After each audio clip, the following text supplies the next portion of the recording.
नमः सिद्धेभ्यो। नमो अरिहन्ताणं नमो सिद्धाणं नमो आयर्याणं नमो उवज्झायाणं नमो लोये सव्यसाहूणम्।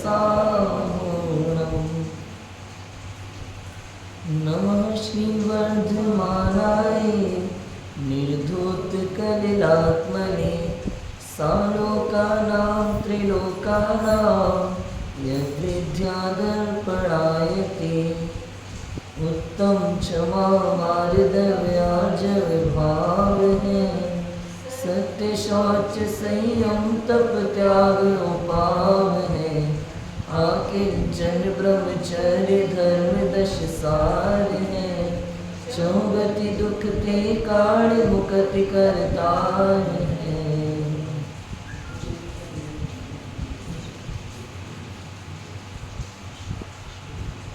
दशलक्षण महापर्व आज चौथा दिन है। उत्तम शौच धर्म का दिन। शौच अर्थात पवित्रता, सीधा सिंपल अर्थ। शौच अर्थात पवित्रता। मेरा आत्म तत्व संसार में सबसे पवित्र वस्तु है। संसार में सबसे पवित्र कौन है? मैं। मेरा आत्म तत्व, मेरा आत्म तत्व कहते हैं तो कैसा लगता है? मेरा आत्म तत्व माने मेरी दुकान, मेरे पापा, मेरी मम्मी, मेरा परिवार, मेरा शहर, ऐसे मेरा आत्म तत्व। ऐसा लगता है कोई दूसरा व्यक्ति है। नहीं, मैं आत्म तत्व, मैं, मेरी बात। मैं इस समस्त संसार में सबसे पवित्र पदार्थ हूँ, ऐसी भावना आनी चाहिए। इसका नाम शौच धर्म है। शौच धर्म का विरोधी कौन है? यहाँ कषाय लोभ। लोभ कषाय है। लोभ को इतना विरोधी क्यों कहा शौच धर्म का? बताओ, क्या लोभ के कारण से ही अपवित्र है? बताओ, लोभ का पवित्रता अपवित्रता से क्या संबंध है? आत्मा को पवित्र कब मानेंगे? जब वो पूर्ण रूप से कषाय से रहित हो जाती है, तब आत्मा को हम पवित्र अर्थात शुद्ध मानते हैं। ठीक है, पूर्ण रूप से कषाय से रहित होना। लोभ को क्यों कहा यहाँ?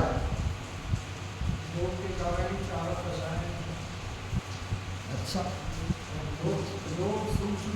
हाँ, क्योंकि सबसे अंत में लोभ का अभाव होता है। 10वां गुण स्थान है ना, सूक्ष्म सांप्राय, इसमें सूक्ष्म लोभ रह जाता है थोड़ा सा। इसलिए जब लोभ कषाय का अंत हो जाए पूर्ण रूप से, संजुलन का भी, तब ये आत्मा पूर्ण रूप से शुद्ध कहलाती है, पवित्र कहलाती है। इसलिए शौच। लोभ को क्या बोलते हैं? पाप का पिताश्री, पाप के पिताजी कौन है? लोभ है। समस्त पापों के पिताजी हैं लोभ।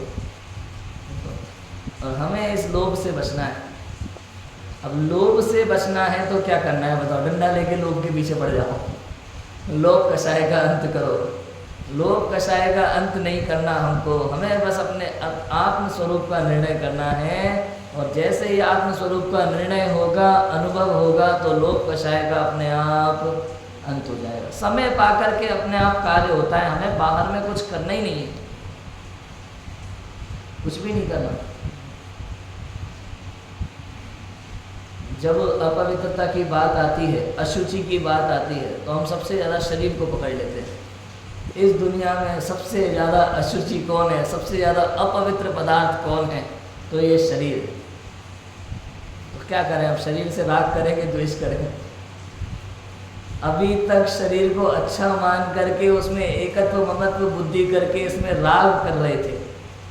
अब पता चल गया नहीं, ये तो बहुत गंदा है, अब द्वेष करें। अंतर क्या रह जाएगा? हमें तो राग द्वेष दोनों से रहित होना है, वीतराग भाव प्राप्त करना है। इस वीतराग भाव का नाम शौच धर्म है। शौच क्या है? आत्मा की पवित्रता। वो तो त्रैकालिक स्वभाव है मेरा। अब देखो, त्रैकालिक स्वभाव है मेरा। क्षमा, मार्दव, आर्जव, शौच, सत्य, संयम, ये सब मेरा त्रैकालिक स्वभाव है, लेकिन प्रकट नहीं है। वर्तमान अवस्था में अभी प्रकट नहीं है। और जब इस त्रैकालिक शौच स्वभाव को कोई पर्याय स्पर्श करती है तो उस पर्याय का नाम कहलाता है बाहर में शौच धर्म। पर्याय का नाम शौच धर्म है, एक समय की पर्याय, त्रैकालिक स्वभाव को स्पर्श करने वाली वो पर्याय, इसका नाम क्या है? शौच धर्म है। हमारी भूल कहाँ हो रही है? अनादिकाल से हम अपने पवित्र स्वभाव को भूले हुए हैं, शुचि स्वभाव को भूले हुए हैं, और अपवित्र पदार्थों में ही हमें बड़ा आनंद आ रहा है, बहुत आनंद आ रहा है, और हमें वही चाहिए बार बार, पीछे पड़े लगातार उसके, चाहिए ही चाहिए। इसी का नाम लालच है, इसी का नाम लोभ है। पर वस्तुओं को अपना मानना, उसे ग्रहण करने की इच्छा, उसे पाने की लालसा, इसका नाम क्या है? लोभ है, लालच है। और जब वो हमें नहीं मिलती, जब वो हमें नहीं मिलती और हम उसे पाने के लिए अनेक प्रकार के यत्न करते हैं, तो इसका नाम क्या है? माया दशा है, मायाचारी। अनेक प्रकार के जो यत्न करते हैं ना, तिकड़म लगाते हैं दुनिया भर की, ये माया है। और वो पाने की लालसा, इसका नाम क्या है? लोभ। ये जीव पर वस्तु को पाने के लिए कुछ भी कर जाने को तैयार है आज के समय में, कुछ भी। और इसके पीछे कारण पता है क्या है? एकमात्र कारण ये है कि वो वस्तु स्वरूप को नहीं समझता, जैन दर्शन के मूलभूत सिद्धांतों को नहीं समझता। इतना सा कारण है कि हम संसार में भटक रहे हैं अनादिकाल से। एकमात्र वस्तु स्वरूप की खबर हो जाए ना, तो इस जीव को संसार में भी दुखी नहीं होना पड़ेगा। ज्ञानी जीव संसार में रहते हुए भी सुखी रहता है। कल बताया था ना, संसार में जीव अगर दुखी है तो किसके कारण से दुखी है? अपने अज्ञान के कारण से दुखी है। और सुखी हो सकता है तो किसके कारण से हो सकता है? एकमात्र ज्ञान के कारण से सुखी हो सकता है, और कोई दूसरा इलाज नहीं। ज्ञान ही इलाज है। तो हम तो अज्ञान को ही बढ़ावा देते हैं अपने को, हमें तो पता ही नहीं है, भोले बन जाते हैं, बेचारे बन जाते हैं हम, हमें तो पता ही नहीं। कल हमने चर्चा की थी ना, सोचा खीर में जहर हो और दो लोग खा रहे हैं, एक वो जिसको पता है और एक वो जिसको नहीं पता है, बताओ किसको मारेगी खीर? दोनों मरेंगे। एक कहेगा कि मुझे क्यों मार रही है, मुझे तो पता ही नहीं था ना कि उसमें जहर है, तो मैं क्यों मर रहा हूँ? भैया पता होने नहीं होने से मतलब नहीं है, वो तो अपना काम कर रहा है जहर। तो ऐसे ही कर्म का उदय अपना काम कर रहा है, आपको पता हो नहीं पता हो उससे फर्क नहीं पड़ता। कर्म कर्मण अगुणाओं को कोई लेना देना नहीं है, आपको पता है कि नहीं पता। यहाँ आपका विकारी परिणाम हुआ और ये एक क्षेत्रावगा बंध जाते हैं, उनको कोई फर्क नहीं पड़ता। एक और चीज आप समझो, पवित्रता और अपवित्रता जो दो शब्द है ना, दूसरे अर्थों में कहें तो शुद्ध और अशुद्ध। ये अशुद्धता कब उत्पन्न होती है पता है? मिलावट के कारण से। किसके कारण से उत्पन्न होती है अशुद्धता? मिलावट के कारण से। और हम जो व्यवहार नहीं के जितने भी कथन है ना, वो सब अशुद्धता में आते हैं। अशुद्ध मतलब क्या? एक का दो करके कथन करे और दो का एक करके कथन करे, इसका नाम क्या है?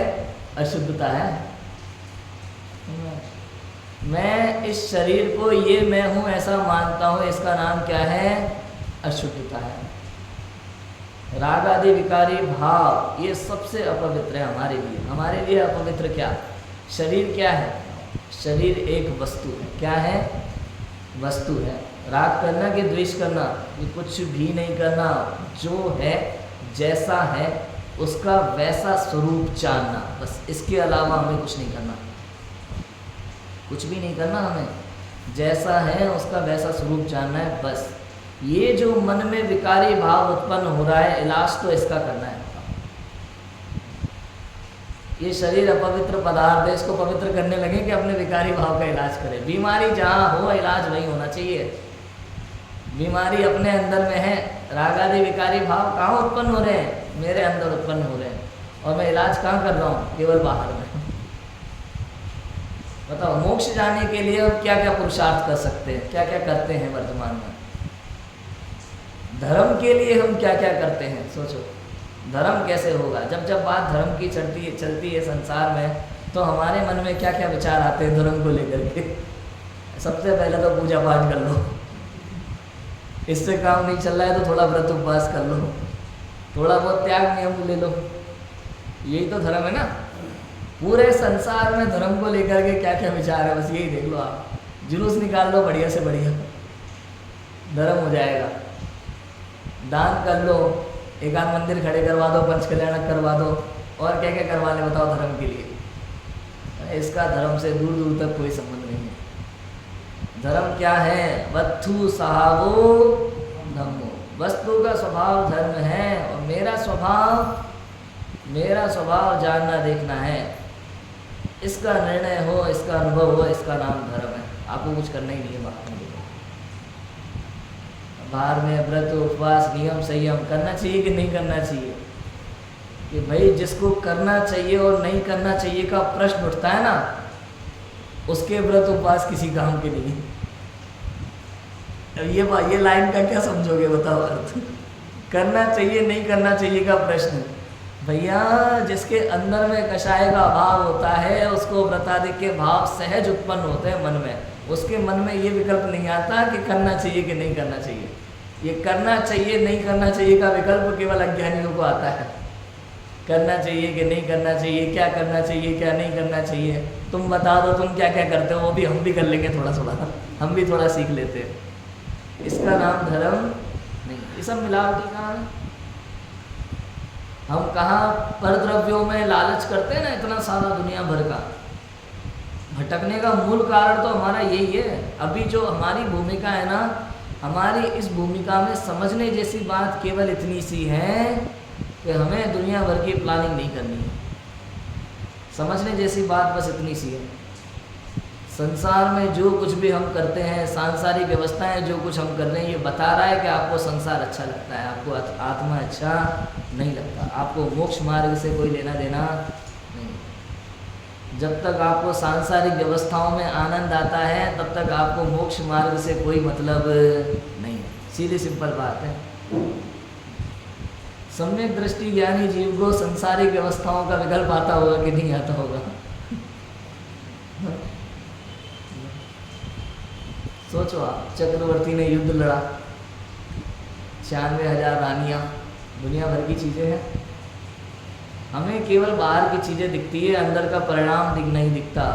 समस्या यही हो रही है। ज्ञानी जीवों को लेकर के हम तरह तरह के उदाहरण बना करके अपनी कषायों का पोषण करते हैं। आप समझ रहे हो बात को? उनके जीवन की किसी एक वृत्तांत को उठा करके हम अपनी कषायों का पोषण करते हैं। उन्होंने भी तो किया था ऐसी बात। उनका जो अनासक्ति का भाव था, इसकी हमें खबर नहीं है। भाई एक बात बताएं, ये कर्म का उदय कभी किसी को नहीं छोड़ता, चाहे कोई भी हो।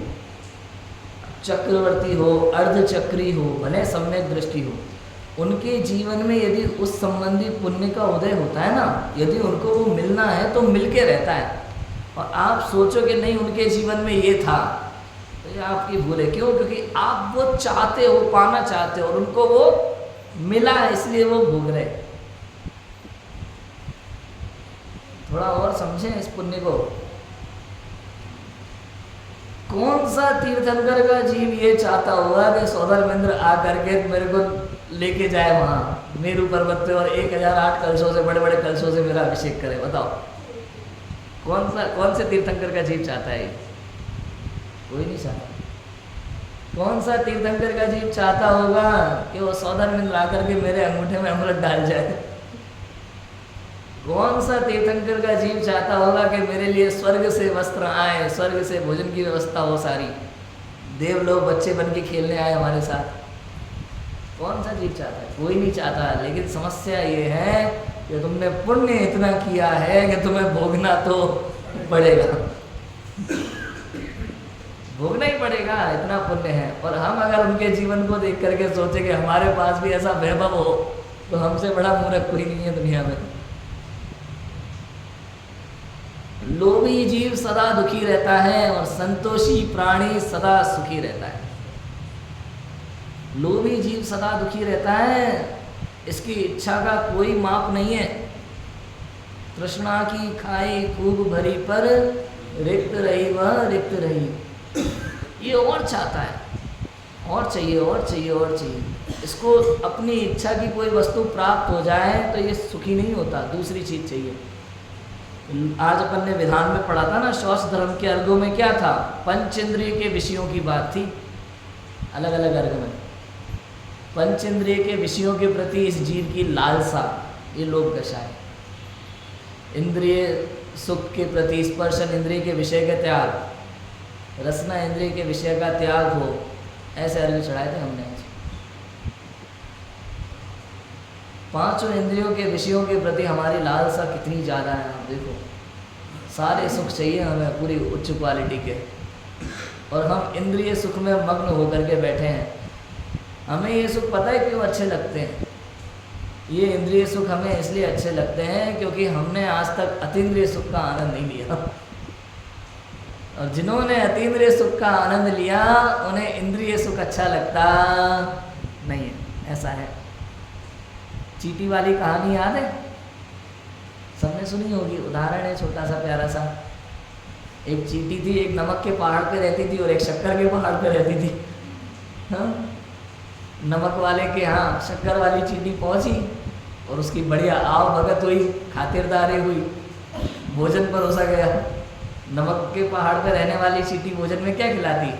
नमक खिलाया उसने, और वो चींटी बड़ी खुश हो रही थी, नमक वाली चींटी, कि आज तो इनको मज़ा आएगा, कितना अच्छा भोजन करने मिलेगा। और वो शक्कर वाली चींटी उसको खा करके बड़ी दुखी हुई, और उसने कहा एक काम करो, तुम्हारी खातिरदारी तो हमने देख ली, अब आप हमारे यहाँ आओ भोजन पे।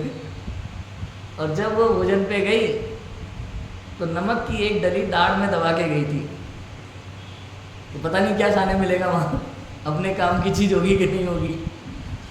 और जब वो वहाँ गई, उसने खातिरदारी की, खाने में क्या परोसा?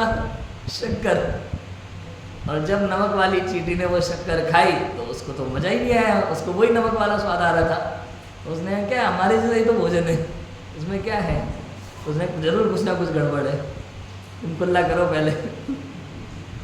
कुल्ला करवाया, नमक की डली बाहर निकली, और उसके बाद में कहा अब खाओ। तब उसे मज़ा आया। ओ हो, ऐसा भी होता है। तब ये आनंद आया उसे। यही हमारे साथ हो रहा है। हम सबको लगाना है हम वही नमक वाली चींटी हैं, और ज्ञानी जीव कौन है? मुनिराज कौन है? वो शक्कर वाली चींटी। पूरा अतीन्द्रिय आनंद ले रहे हैं वो, और हमसे भी वो यही कह रहे हैं तुम ये ले, लेकिन नहीं, हमें तो उसी में मजा आ रहा है, नमक में। समझ में आ रहा है? इसलिए दुखी है हम रोज कुछ नया नया बनाते कि नहीं बनाते? कितने विकल्प, पर द्रव्यों के पाने की लालसा, देखो कितनी लालसा है। नाम, पद, प्रतिष्ठा। लोभ कोई केवल धन का थोड़ी होता है। कई लोग तो केवल धन के लोभ को ही लोभ समझते हैं, पैसे के लोभ को ही लोभ समझते हैं। पैसा है क्या? लोभ की प्रधानता कौन सी गति में है? लोभ कषाय की प्रधानता कौन सी गति में है? देव गति में है। देव गति में कौन कौन से नोट चलते हैं बताओ? वहाँ कोई पैसे नहीं है, फिर भी लोभ कषाय सबसे ज़्यादा कहाँ है? उसकी प्रधानता कहाँ है? वो देव गति में है। मनुष्य गति में यहाँ देख लो, आप पैसों का एक ढेर लगाओ और एक तरफ घास रख दो, इधर गाय खड़ी हो ना, वो आपके पैसे के ढेर को कुचलती हुई घास खाने पहुँच जाएगी। मतलब उसकी नज़र में घास बराबर वैल्यू नहीं है आपके करोड़ों रुपयों की, और हम उसके लिए दिन रात एक कर रहे हैं लगातार पाने के लिए। लाखों करोड़ों कमाएंगे खूब आराम से और मौज मस्ती से जिएंगे। इसको अगले पल की खबर नहीं है, और पूरी ज़िंदगी भर की प्लानिंग करके बैठा हुआ होता है। ये हालत है। आप एक गधे की लाइफ देखो, गधा देखा है? गधा, उसकी लाइफ देखो आप, क्या खाता है वो खाने में? घास। संडे को घास, मंडे को घास, रोज घास खा रहा है वो, फिर भी खुश है मज़े से, उसको कोई विकल्प नहीं है। हमें देखो, अगर सुबह लौकी बनी हो, संडे को लौकी बनी हो, कल फिर मिल जाए तो ये क्या रोज रोज लौकी बना देते हो? कितनी लालसा है। अब देखो, पर द्रव्यों के प्रति हमारा मन नहीं भर रहा है। इस इंद्रिय सुखों में हम इतने पागल हुए जा रहे हैं। मन आ रहा है? आप देखो मनुष्य गति के जीवों की हालत, इतना बोझ सर पे लेकर के बैठा हुआ है केवल पाने के लिए। पढ़ाई में अगर अच्छे नंबर लाने हो ना मिले तो क्या करता है ये? आप जब ये IIT वगैरह के जब रिजल्ट अनाउंस होते हैं ना, तब आप कोटा का अखबार पढ़ो अगले दिन। कोई पहाड़ से कूद रहा है, कोई चंबल में कूद रहा है, कोई फांसी लगा रहा है, कोई जहर खा रहा है। ये हालत है माइंड का प्रेशर। क्यों? क्योंकि हमने बच्चों को बता रखा है बचपन से, बेटा पढ़ोगे लिखोगे नहीं तो कोई पूछेगा नहीं। ये हमारी आदतें खराब हैं। हमें अपने स्वभाव की महिमा नहीं आती, हमें केवल परद्रव्यों की महिमा आती है, हमें केवल धनाधिक की महिमा आती है, नाम की महिमा आती है, पद की महिमा आती है, प्रतिष्ठा की महिमा आती है। नेम चाहिए और फेम चाहिए और कुछ नहीं चाहिए हमें, और जबकि कल का भरोसा नहीं है। बताओ, एक से बढ़कर एक उदाहरण है मेरे पास। आप यदि हम समझ जाएं तो समझ जाएं आज ही, नहीं तो जिंदगी भर रोना ही है। कोई मिलता कुछ नहीं है। सिकंदर को उठा लो खाली हाथ। कहाँ गई चक्री जिन जीता भरत खंड सारा, कहाँ गई मेरा मर लक्ष्मण जिन रावण मारा। कहाँ गए सारे के सारे? बताओ कहाँ गए सब? सोचो, कोई जवाब नहीं है किसी के पास। कर लो कितनी कोशिश करोगे, आप भी देख लो। भरत चक्रवर्ती कल बताया था ना, विजयार्थ पर्वत पर नाम लिखने की जगह नहीं मिली थी और हम नाम के लिए मरे जा रहे हैं।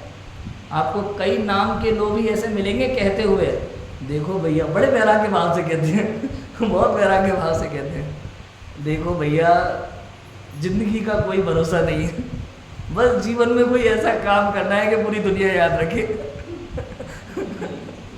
हम सोचो भूतकाल के तीर्थंकरों के नाम याद नहीं है हमें? बताओ, इस दुनिया में समस्त संसार में सबसे ज्यादा पुण्यवान जीव कौन? तीर्थंकर। भूतकाल के तीर्थंकरों के नाम याद नहीं है? अरे वर्तमान के भी कितने ही जैनों को तीर्थंकरों के नाम याद नहीं है, 24 तीर्थंकरों के, और हम अपने नाम की प्लानिंग कर रहे हैं। मंदिर पे लिखवाए जा रहे हैं, सीढ़ियों पे लिखवाए जा रहे हैं। बताओ कहाँ कहाँ नहीं लिखवाए जा रहे हैं। मैं एक बार यात्रा के लिए गया था इधर गुजरात साइड, गिरनार शिविर में गया था, तब वो तारंगा वगैरह गया था। वहाँ भोजनशाला में देखा मैंने, लगातार फोटो लगे चारों साइड दान राशि देने वालों के। कई किताबें देखते तो किताब पे दान राशि देने वालों के नाम लिखे रहते ना ऊपर से। मैंने अभी कुछ दिन पहले एक किताब हाथ में आई थी, सबसे ऊपर नाम लिखा था 1000 रुपये का। मेरे मन में आया यार इनको फोन लगाओ, मैं 1001 देता हूँ, सबसे ऊपर नाम मेरा हो जाएगा। मतलब क्या चल रहा है वो समझ में नहीं आ रहा। नाम की लालसा, रूप की भी लालसा होती है, रूप का लोभ। लोभ कई प्रकार के होते हैं, केवल धन का नहीं होता। रूप का लोभ कैसा होता है? सुंदर दिखना चाहिए, बस बढ़िया एकदम। उसके लिए कितने प्रोडक्ट यूज करते हैं, वो भी हिंसक से हिंसक प्रोडक्ट। मैं हमेशा एक बात कहता हूँ, परफ्यूम का यूज़ कौन करेगा? बताओ, परफ्यूम का यूज़ किस लिए होता है? खुशबू के लिए, है ना? उसको कौन यूज़ करेगा? जिसको पूरा विश्वास है कि मेरे शरीर में से सबसे ज़्यादा बदबू आती है। उसको एकदम यकीन हो, पूरा विश्वास हो, मेरे शरीर में से सबसे ज़्यादा बदबू आती है, ऐसा चीज परफ्यूम का यूज़ करेगा। नहीं तो क्या ज़रूरत है उसकी? कोई ज़रूरत है? सोचो क्या कुछ प्राप्त करने के पीछे हम लगे पड़े। देखो संसार में नाम, पद, प्रतिष्ठा, धन, भयंकर वाला लोभ कषाय जो हमारे अंदर भरा हुआ बैठा है एकदम प्रकट में है, बिल्कुल एकदम हम सबके। मान और माया के बीच में तो हमने कहा था कुछ को कुछ प्रकट होता है, कुछ नहीं होता, छुपा लेते हैं थोड़ा बहुत। लोभ तो साक्षात दिखता है एकदम क्लियर, जो हम कर रहे हैं दिन रात एक कर रहे हैं। तो कहाँ तक संतुष्टि मिले? संतोषी जीव सदा सुखी रहता है, उसे चाहिए ही नहीं कुछ, और इसकी कोई पार नहीं है लोभ कषाय का। बताओ क्या चाहिए? एक सिग्नल है, सिग्नल, एक व्यक्ति है सिग्नल पे जिसके पैर नहीं है, वो किसी पैदल चलते हुए आदमी को देख करके मन में सोचता है काश मेरे पैर होते। और जो पैदल चल रहा है वो साइकिल वाले को देख करके सोचता है काश साइकिल होती मेरे पास। जिसके पास साइकिल है वो बाइक वाले को देख करके सोचता है काश मेरे पास बाइक होती। बाइक वाला कार वाले को देख करके सोच रहा है काश मेरे पास कार होती। और कार वाला BMW और मर्सिडीज देख करके सोच रहा है काश मेरे पास है। और कोई अंत नहीं है इनका इच्छाओं का, कहीं से कहीं तक अंत नहीं है। और हम लगे हैं पूर्ति करने में। हमारे आदर्श तो दिगंबर मुनिराज हैं भैया, दिगंबर मुनिराज हमारे आदर्श हैं। जंगल में बैठे हैं, कुछ नहीं है उनके पास, फिर भी परम सुखी है। समता भाव झलकता है चेहरे से। जब भी आप जाओगे वो अपने में मस्त है, अपनी मस्ती में मस्त है, कोई लेना देना नहीं है दुनियादारी से। जंगल में मुनिराज अहो मंगल स्वरूप निज ध्यावे। बैठ समीप संत चरणों में पशु भी बैर भुलावे। ये दिगंबर मुनिराज हमारे आदर्श है। संसार में कुछ चाहिए ही नहीं। अरे मैं अपने स्वभाव में परिपूर्ण हूँ। बताओ, एक द्रव्य को दूसरे द्रव्य की आवश्यकता नहीं है। एक बार गुरुदेव श्री से किसी ने पूछा, क्या सच में एक द्रव्य दूसरे द्रव्य का करता नहीं है? गुरुदेव ने उत्तर दिया कि एक द्रव्य दूसरे द्रव्य का करता नहीं है। सिर्फ इतना नहीं, एक द्रव्य दूसरे द्रव्य का कुछ कर सकता नहीं है। कर सकता नहीं है। और हमारे मन पे कितना कुछ भरा हुआ है। हम सब पूरा देश सुधारने चले। हम तो बताओ देश सुधार देंगे कि नहीं सुधारेंगे? बताओ। अरे अपने को तो सुधार लो पूरी दुनिया हमें सुधारनी है। हमें धर्म सुधारना है, हमें समाज सुधारनी है। लिखते हैं ना हम कई बार अपने नाम के आगे, समाज सुधारक क्या है ये समाज सुधारक? सोचो, ये सब हम अपने आप में लगाना है। हमें दुनिया को नहीं देखना है यहाँ। ये सब हमारे अंदर कहीं ना कहीं है। हम कहीं ना कहीं ऐसा सोच के बैठे हैं मैं सुधारूँ। अभी तुम अच्छा मेरे से बात कराओ, होता है कि नहीं होता? कई बार जब कोई बात नहीं मानता, किसी की बात को नहीं समझता, तो हम क्या सोचते हैं, अच्छा मेरे से बात कराओ। इसका मतलब क्या है? मेरे अंदर वो क्वालिटी है, मैं सबको समझा सकता हूँ। ये मिथ्यात्व है, अज्ञान है, भूल है बहुत बड़ी। हम बहुत बड़े अंधेरे में जी रहे हैं वास्तव में देखा जाए तो। बहुत बड़ा अंधेरा मतलब समझे, मिथ्यात्व का अंधेरा। ये बहुत बड़ा अंधेरा है। इससे बड़ा अंधेरा पूरी दुनिया में दूसरा नहीं है। मिथ्यात्व के अंधेरे में हम जी रहे हैं। मुंह की मदिरा पिए हुए बैठे हैं हम। मेरे मन में सोचा था एक बार, जब ये 7वां अधिकार में मैंने पढ़ा था ना, ये प्रथमोपशम सम्यक दर्शन एक बार हो गया, श्रद्धान हो गया, तो छूट कैसे जाता है? आखिर चक्कर क्या है? जब परीक्षा करके पूरा सब अपने चेक करके देखा था, हम बहुत सारे उदाहरण दिए हमने कि भैया कहीं सुनी बातों पे तो हम बदल भी सकते हैं। किसी ने कुछ कह दिया, दूसरे ने कुछ कह दिया, तो हम बदल जाएंगे तुरंत। लेकिन अपने आप जब परीक्षा की हो, आपको छू करके देखा गर्म है, अब तो पूरी दुनिया में कोई कह दे हमें, अब हम बदलेंगे नहीं। और ऐसा निर्णय के बाद भी सम्यक दर्शन होने के बाद छूट क्यों जाता है? सोचो। तो पंडित टोडरमल जी कह रहे हैं लास्ट में कि मिथ्यात्व अंतर्मुहूर्त के अंदर अंदर उसका उदय वापस आ जाता है।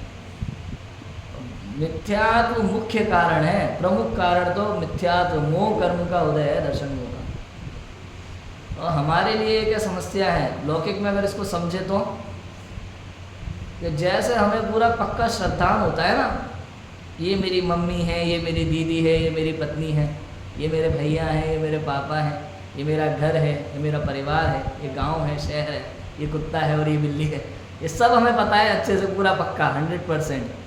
लेकिन कोई व्यक्ति अगर शराब पी ले तो बताओ, शराब पीने के बाद शराबी व्यक्ति को कोई होश नहीं होता। कभी पत्नी को माँ कह देता है, बहन को पत्नी कह देता है, घर को देख करके लगता है कि घर हिल रहा है। हाँ, रोड पे नाले में पड़ा होता है, कुत्ता सुसु कर रहा होता है उसके ऊपर। ये सारी चीज़ें होती है कैसे? मोह के कारण से। और ये मिथ्या तो मतलब मोह की मदिरा, इसको पी करके अनादिकाल से हम भटके हुए हैं और पर द्रव्यों में हमें सुख नज़र आता है और अपने स्वभाव में जो सुख है, अनंत सुख भरा पड़ा है, उसकी हमें खबर नहीं होती। ये नशा उतरना बहुत ज़रूरी है। जिस प्रकार से आपने कई बार देखा होगा, टीवीज़ वगैरह में दिखाते हैं, मूवीज़ वगैरह में, कोई शराबी व्यक्ति से कुछ बात पूछनी हो, उससे इंक्वायरी करनी हो, तो पहले उसका नशा उतारना पड़ता है। दुनिया भर की पानी की बाल्टी डालते हैं, हाँ, थप्पड़ भी लगाते हैं 2-4 खींच के, ये उसका नशा उतर जाए और हम उससे इंक्वायरी कर सकें। बिल्कुल ऐसे ही हम जो अनादिकाल से मोह की मदिरा पिए हुए बैठे हैं, ये आचार्य देव और जिनवाणी ये पानी डाल डाल के बता रही है हमें, उठ जा, ताकि तुझे सब कुछ समझ में आए ठीक से वस्तु स्वरूप क्या है। बार बार जगा रही है, जाग तो सही।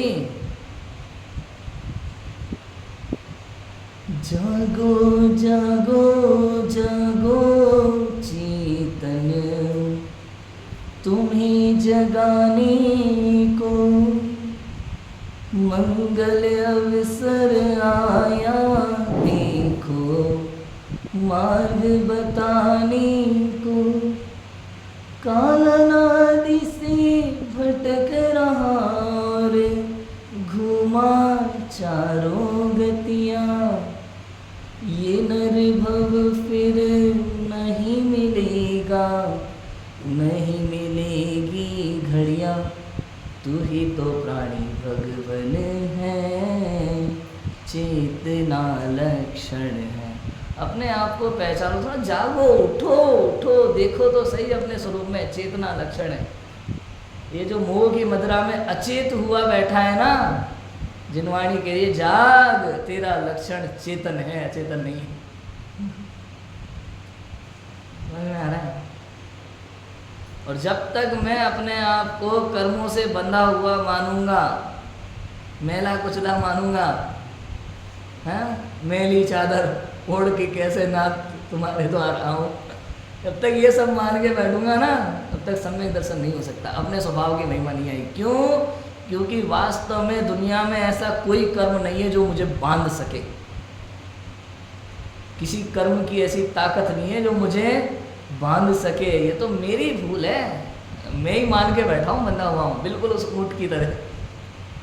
कहानी सुनाने की जरूरत तो नहीं है, ऊँट की कहानी सबको पता होगी। हाँ, बिल्कुल उस ऊँट की तरह मैं ही मान के बैठा हूँ कि मैं बंधा हुआ हूँ। दुनिया में किसी कर्म की ताकत नहीं है कि मुझे बांध सके। जैसे भैंस को बांधते हैं ना, तो भैंस को बांधते समय कुछ लोग चैन से बांधते हैं, रस्सी से बांधते हैं, तो रस्सी में रस्सी की गांठ लगती है, चैन में चैन की गांठ लगती है।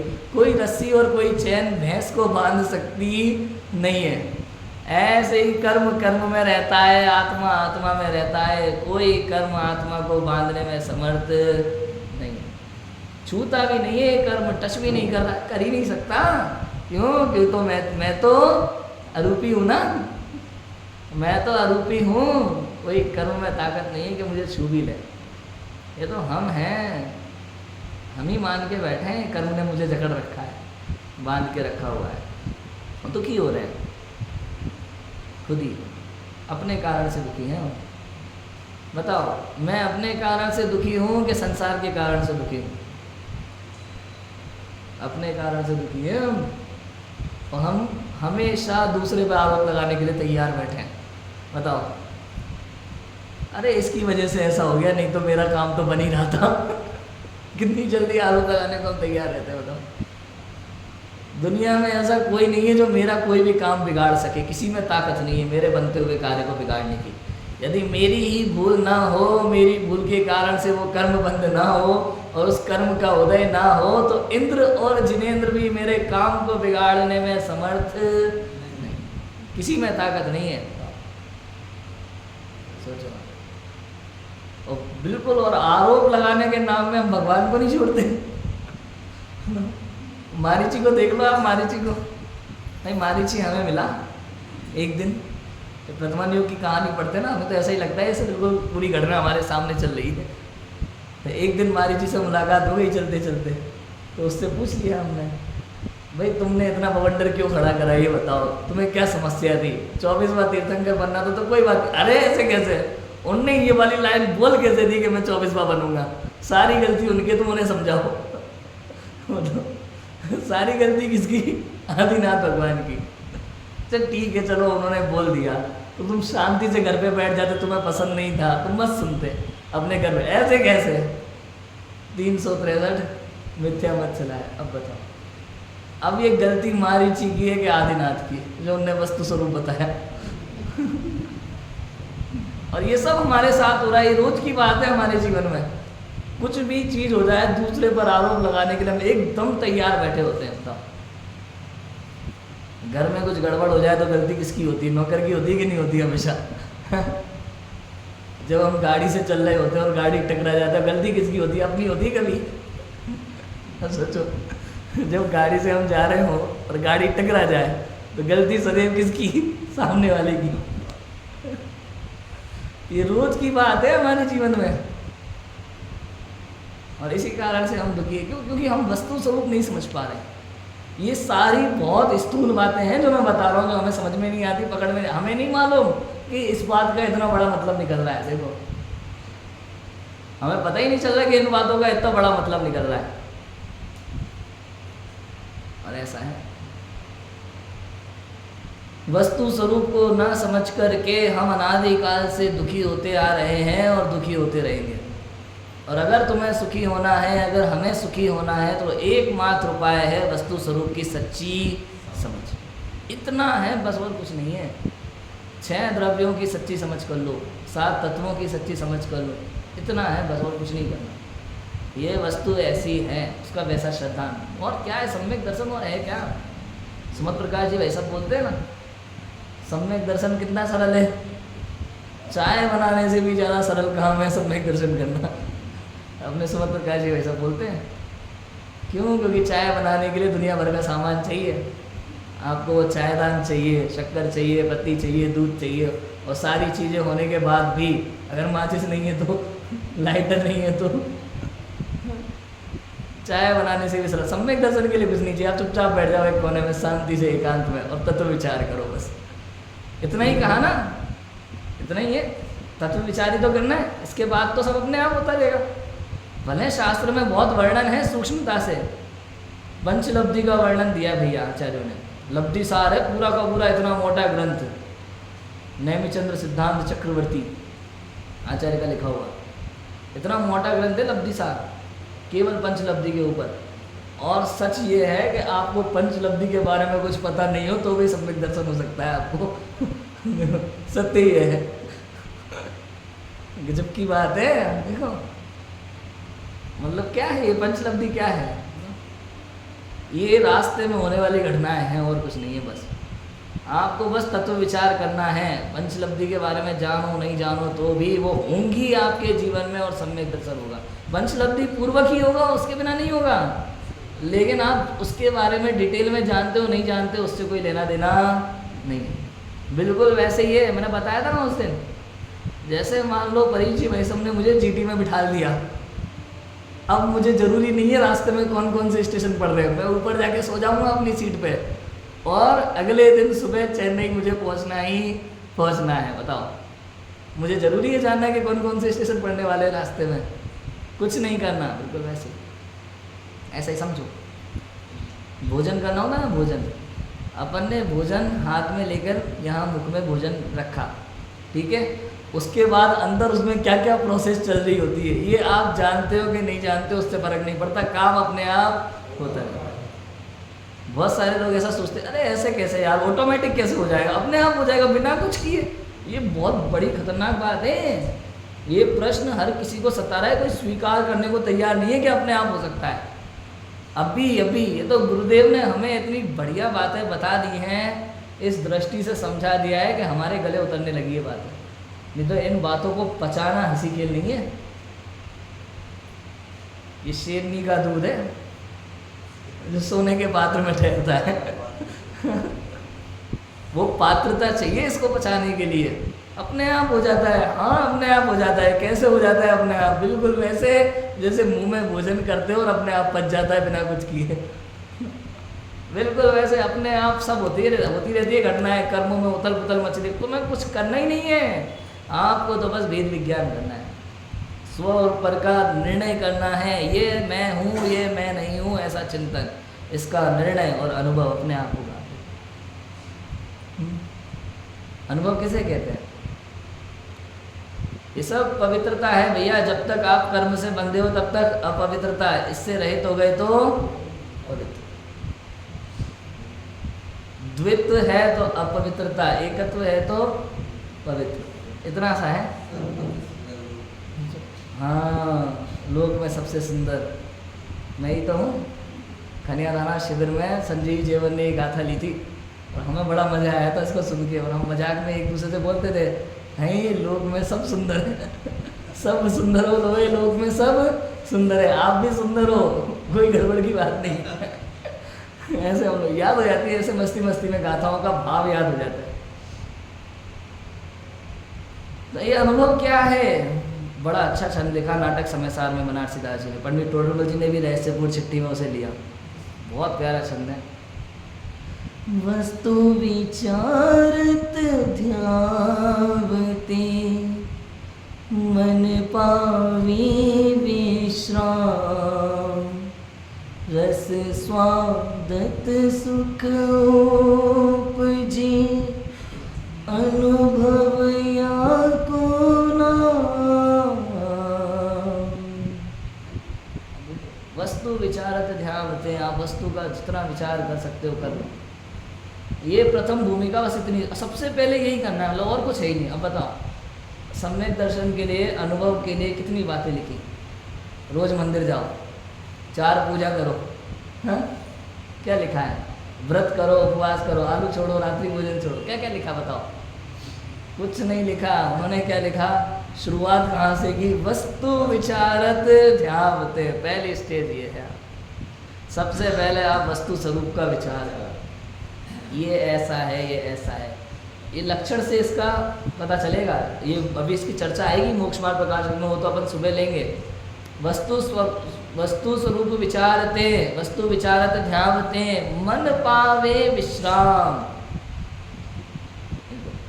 जब निर्णय हो जाए, ये पक्का है भाई साहब। आपकी साड़ी की दुकान ना कितने ग्राहक आते होंगे। साड़ी की दुकान में ही बड़ी समस्या है।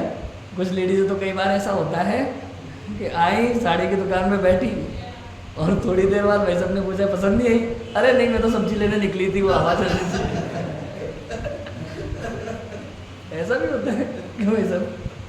तो वही महिला साड़ी खरीदने आई साड़ी की दुकान पे, और साड़ियों को देख करके उनके मन में कई तरह के विकल्प आते हैं। क्यों? एक से बढ़कर एक साड़ियाँ, सुंदर सुंदर साड़ियाँ। लेनी कितनी है? एक। अब दुनिया भर के विकल्प चल रहे होते, ये ले ये ले। उसके बाद होता है थोड़ा मोल भाव, इतनी रेंज में कौन सी सबसे अच्छी है। और उसके बाद भी अब देखो, एक साड़ी है जो इन्होंने 800 में लगा दी, एक साड़ी 1000 की, और इनको लेनी थी 800 में, वो 1000 वाली। अब उन्होंने कह दिया भैया नहीं, ये तो 1000 में ही मिलेगी, 800 में आप ये वाली ले जाओ। अब वो ले भी गए 800 में, और जब जब पहनेंगे एक ही बात दिमाग में, अगर 200 रुपये और दे देते तो 1000 वाली मिल जाती बढ़िया, क्योंकि ये दिल तो उस पर आया था। जिंदगी भर उसका वो रहता है, मुझे तो चाहिए तो वही थी। इसलिए कहा पहले पूरी तरह से विचार कर लो आप कि आपको क्या चाहिए, आपका निर्णय कर लो आप पहले, ये है कि ये है। और अगर एक बार निर्णय हो जाए तो भटकना मत। आप पसंद कर लो कौन सी साड़ी चाहिए, और एक बार ले आए फिर उसका आनंद लो। फिर ये मत सोचो दूसरी ले लेते, नहीं तो आप उसका आनंद नहीं ले पाओगे ज़िंदगी में।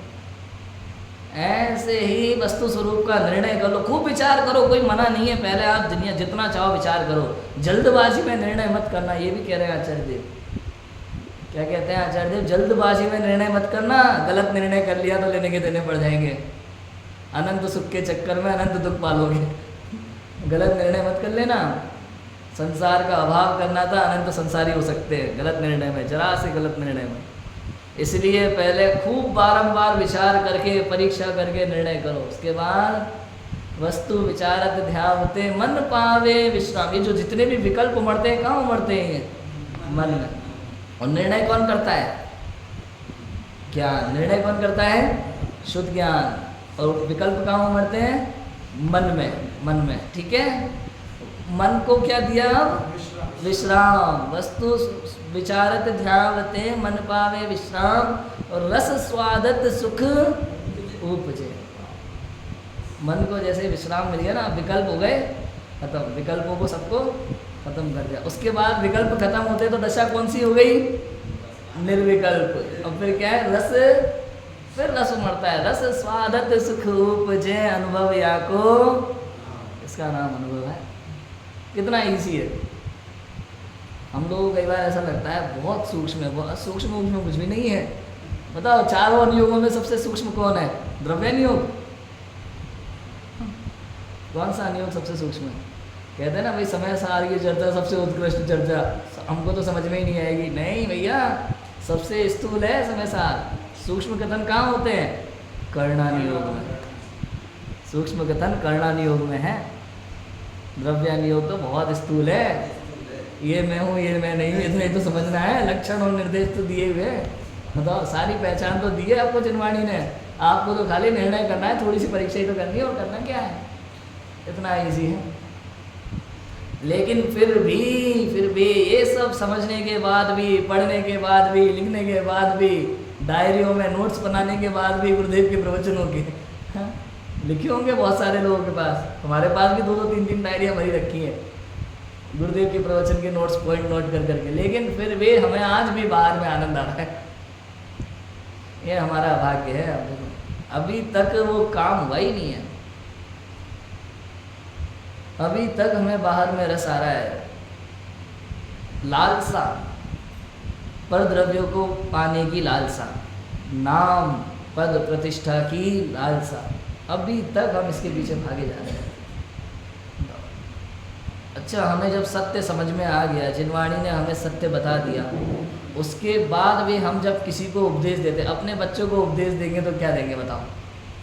बेटा पढ़ाई लिखाई में कुछ नहीं रखा है, नौकरी वोकरी सब बेकार की बात है, संसार में दुखी रहोगे, बैठो चुपचाप आत्मा का ध्यान करो तभी काम होगा। ये उपदेश देंगे हम? नहीं। उल्टा क्या कहते हैं हम? खूब पढ़ो, नाम कमाओ जगत में। क्यों? क्योंकि हमें लगता है अभी सुख वही है। अभी तक हमें लगता है सुख वही है। सोचो, कुंद आचार्य की माँ ने कुंद आचार्य को बचपन में क्या सिखाया था? जगत में नाम कमाना सिखाया था? नहीं। कैसी कैसी लोरियां सुनाई थी।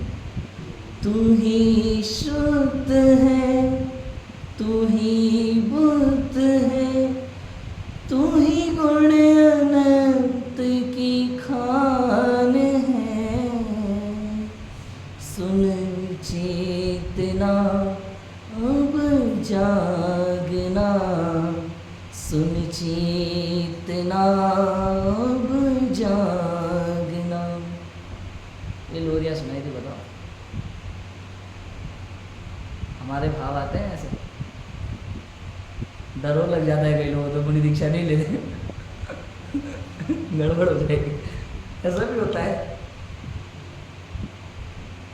कुल मिला के बात इतनी सी है, समझने जैसी जो बात है, जो मैं बार बार कह रहा हूँ, हर, क्योंकि पूरा जैन शासन ही यही है। इसके अलावा जैन शासन में कुछ भी नहीं। मैं आपको दुनिया भर की कहानी कुछ से सुना दूंगा बैठे बैठे प्रवचन के माध्यम से, लेकिन उससे कोई मतलब नहीं निकलता। हम सबको पता है सब कुछ क्या चल रहा है। समझने की बात तो इतनी सी है कि संसार के प्रति जो भी हमारे कर्तव्य हैं वो सब मिथ्या है। सोचो, एक लाइन कह देने में कितना लगता है आप देखो, लेकिन अब उस लाइन में विचार करो, हम कितना सोचते ये भी हमारा कर्तव्य है। बताओ, कर्तव्य लगता है कि नहीं? बाहर के सारे कार्य कर्तव्य लगते हैं कि नहीं हमें? और आचार्य कहते हैं तेरा एकमात्र कर्तव्य है कि तू अपने स्वरूप को जान। दुनिया में और कुछ तेरा कर्तव्य है नहीं है। तू मान के बैठा है वो एक अलग बात है, मानता है वो एक अलग बात है। यह अज्ञान दशा है कि मैं मानता हूँ कि मेरे सांसारिक कर्तव्यों को। बताओ, गृहस्थ अवस्था में मेरे क्या कर्तव्य हैं? अभी तो हम गृहस्थ है ना, बहुत सारे लोग ये कहते हैं भाई मुनि की भूमिका में होता है ये सब, तो हम तो गृहस्थ हैं। अब उनको ये भी नहीं पता कि गृहस्थ मतलब क्या, गृहस्थ की क्या डेफिनेशन है। गृहस्थ मतलब वो होते हैं जो अपनी किसी कमजोरी के कारण मुनि दीक्षा लेने में समर्थ नहीं है और अपनी शक्ति अनुसार घर में रहकर जितना बन सके उतना धर्माचरण करें, उसका नाम है गृहस्थ। मैं गृहस्थ कौन है? जो अपनी योग्यता को समझता है, वो समझता है कि मुनि धर्म क्या है, वो समझता है कि मुनि धर्म पालन करने की योग्यता वर्तमान में मुझे दिखाई नहीं देती। मेरे लिए ऐसा नहीं कि वर्तमान में योग्यता ही नहीं है, ऐसा नहीं, मेरे लिए मुझे वर्तमान में ऐसा लगता है कि मैं मुनि धर्म का पालन करने में समर्थ नहीं, तो अपनी शक्ति अनुसार घर में रहकर जितना हो सके धर्म पालन करे, इसका नाम गृहस्थ है। ऐसा नहीं कि हम तो गृहस्थ हैं, हमें तो पापों की पूरी छूट है हमें तो फुल छूट है, जो मन में आए हम करेंगे, इसका नाम गृहस्थ नहीं है। सोचो, ये तो अपवित्रता है, ये भावों की अपवित्रता है। कितनी जल्दी हमारे विकारी भाव, देखो ये विकारी भाव जो हैं इनका हम कुछ नहीं कर सकते, वास्तव में कुछ कर ही नहीं सकते। ये विकारी भाव हैं क्या, हैं क्या? ये एक समय की पर्याय है और कुछ नहीं है, कुछ भी नहीं है, एक समय की पर्याय है। और हमें इससे डरने की ज़रूरत, जब हम चार भाव का प्रकरण समझते हैं ना, तो पता चल जाता है कि किसी भी भाव से हमें डरने की ज़रूरत। बताओ, पूर्व में आपने क्या क्या पाप किए हो, बताओ, आपको कोई दिक्कत है वर्तमान में? हम कई बार रोते रहते, अरे तुम्हें पता है मैं बहुत पापी जीव हूँ, मैंने पता है क्या क्या किया है, मैंने ऐसा किया था वैसा किया था। अरे वर्तमान पर्याय का पूर्व पर्याय में अभाव है। जब जागो तभी सवेरा। जिस कर्म का बंद हो गया उसको छोड़ दो, कुछ नहीं बिगाड़ेगा, इनकी शक्ति नहीं है।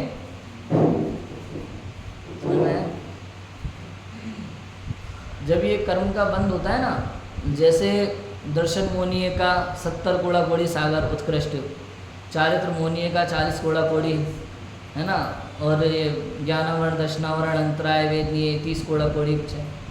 ये जो कर्म का बंद होता है ये तुरंत उदय में नहीं आते कभी भी, इनकी एक स्थिति होती है, आवादाकार है ना, आवादाकार। एक कोड़ा कोड़ी का शायद 100 वर्ष के आसपास आवादाकाल है, 100 वर्ष एक कोड़ा कोड़ी का, मतलब तब तक आपके पास टाइम है। अपकर्षण उत्कर्षण हो जाता है स्थितियों में। आपके पास कितना टाइम है आप सोचो, कोई मतलब कुछ भी, अपने पास फुल व्यवस्था है, सारी सब हमारे फेवर में है, सारी व्यवस्था। फिर भी हम, गलती तो हमारी है ना कि हमें परद्रव्य में सुख नजर आता है, सबसे बड़ी गलती ये है। बाकी सारी व्यवस्था हमारे फेवर में है। सोचो, पूर्व में कुछ भी हुआ हो, अगर वर्तमान में बात समझ में आ गई और तत्व विचार चल रहा है, तत्व विचार चल रहा है और प्रायोगिक लब्धि तक पहुंच गए, सोचो, तो वहाँ तक पहुँचने के बाद आप उसमें पढ़ोगे जब करना नियोग की कर्मों की स्थिति, अंत कोड़ा कोड़ी सागर प्रमाण रह जाते हैं। और स्थिति बंदा अपसरण, जो नया नवीन कर्म का बंद होगा वो उससे कम होगा, उससे कम की स्थिति में, और उसमें भी प्रति समय कम कम का बंद होगा। ऐसा है, इतनी गजब की चीज़ है। लेकिन हमें ये सब बातें समझ में नहीं आ रही, हमें मज़ा आ रहा है परद्रव्यों में, हमें मज़ा आ रहा है संसार में। पंडित जी चलती रहेगी ये सब चर्चा है तो आत्मा की बातें। अभी देखो बाहर जा कर के मज़ा तो उसी में आता है, बारिश का आनंद लेना है। हम ये बातें कितनी ही ऐसे कर लें, हंस करके मुस्कुरा करके सारी बातें हम समझ लें, लेकिन सत्य तो ये है कि अभी तक ये अंदर में उतर नहीं पा रही है बात, अंदर में बात नहीं उतर रही। आचार्यों का कितना उपकार है हमारे ऊपर, कितनी करुणा थी उनकी, क्यों उनको कोई मतलब नहीं था, हमसे कोई लेना देना नहीं था, वो तो जानते भी नहीं थे, तो क्या लेना देना था उनको? क्या पता था कि 2000 साल बाद ये लोग समय सार पढ़ेंगे? लेकिन फिर भी उन्होंने तो अपने आत्म कल्याण करते हुए, भाई शुभ भाव जो छठा गुण स्थान है वो काय के लिए है?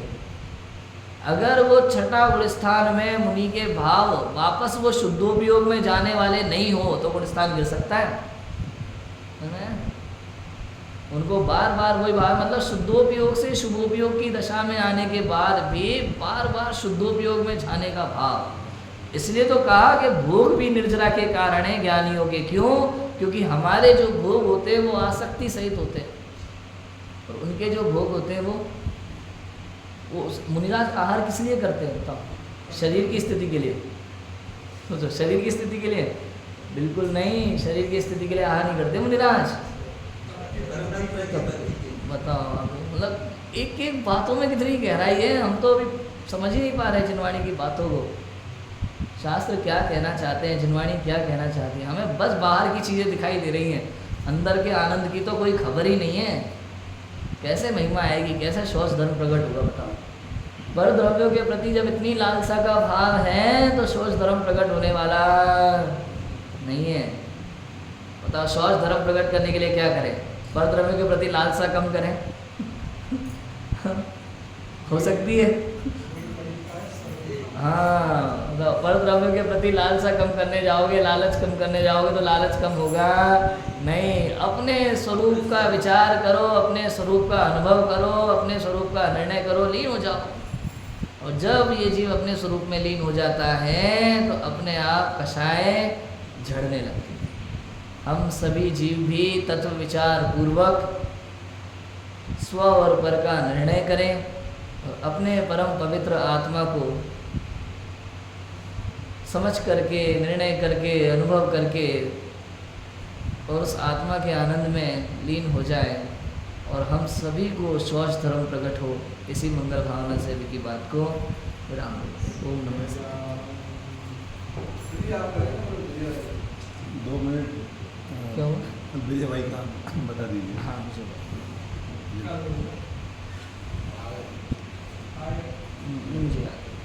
हेलो, जय श्री।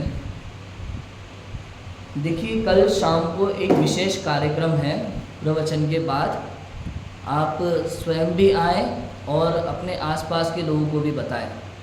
ये जिनवाणी हम तक कैसे पहुंची है, कितनी मुश्किलों से पहुंची है, इसके विषय में कल आपको विस्तार से बताया जाएगा।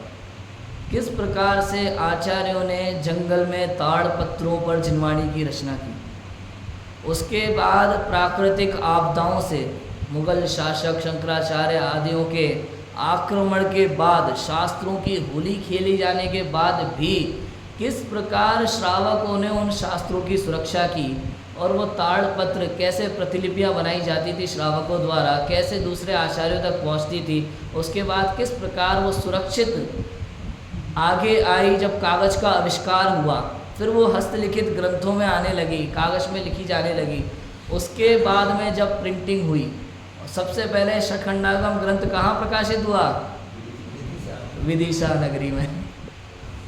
और कैसे उसकी पूरी जर्नी थी शास्त्र की, वो आपको कल शाम को हमारे विजय भाई शाह आएंगे पौन्नूर से, बहुत डिटेल से प्रेजेंटेशन के द्वारा आपको सारी चीज़ें बताई जाएंगी। आप भी आएँ और जितने भी लोगों को आप जानते हैं विदिशा में, आप सबको खबर कीजिए और उनको भी आने के लिए अवश्य कहिए, ताकि उनको भी नई चीज़ें और जिनवाणी का इतिहास जानने की इच्छा तो मन में होगी ही, उन्हें जानने को मिलेगा। आप सबको आने के लिए कहिए।